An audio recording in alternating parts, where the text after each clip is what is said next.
pas de plus dans la guerre. La Russie a affirmé ce samedi avoir des missiles hypersoniques en Ukraine. L'utilisation de ces engins serait une première dans le conflit et en pleine course mondiale pour se doter de ces armes qualifiées des « invincibles » par Vladimir Poutine.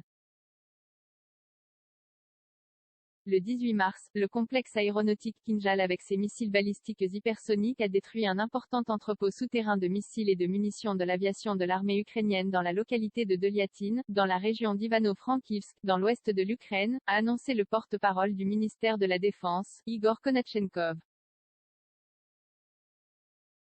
Difficile ou impossible à intercepter, la Russie n'avait jusque-là jamais fait état de l'emploi de ce missile balistique dans les deux conflits où elle est belligérante, l'Ukraine et la Syrie. Il a été déployé de nombreuses fois lors d'exercices depuis le premier test réussi en 2018.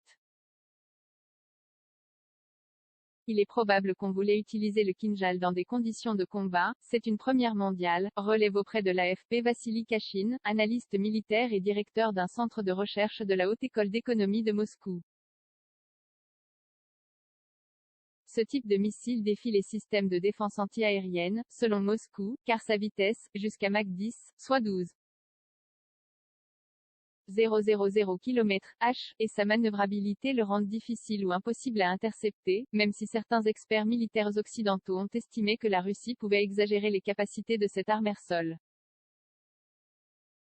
Avantage psychologique d'autre part, la cible frappée vendredi, un an.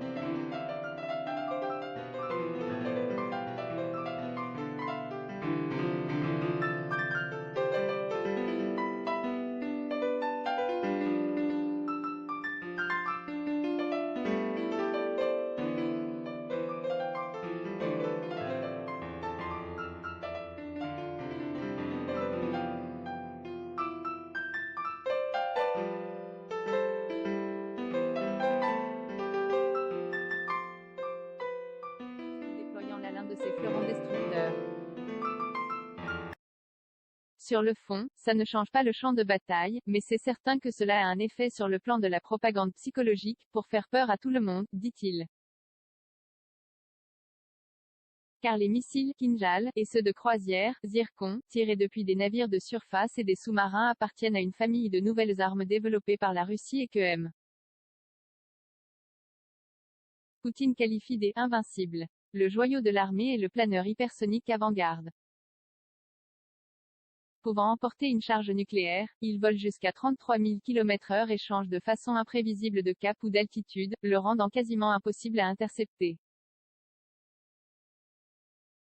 Course aux armements testés avec succès en 2018, les Kinjal ont atteint, lors des essais, toutes leurs cibles à une distance pouvant atteindre 1,000 km à 2000 km, selon le ministère russe de la Défense. Mais cette portée est démultipliée, car ils arment l'aviation, notamment des MiG-31.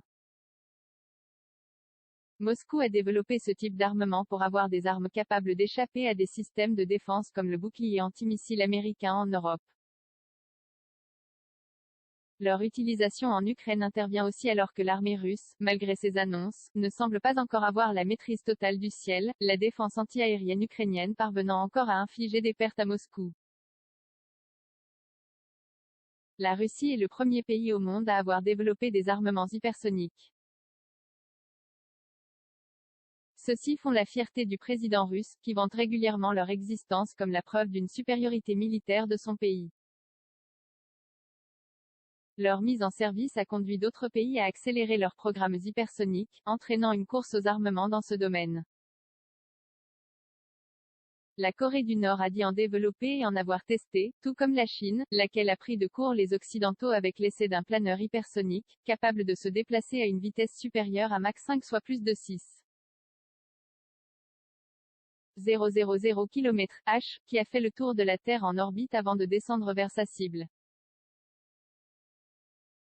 Nous sommes les premiers à avoir déployé ces armements, les Chinois l'ont fait aussi il y a peu. Mais les États-Unis n'ont pas cette arme pour l'instant, note Vassili Kachine.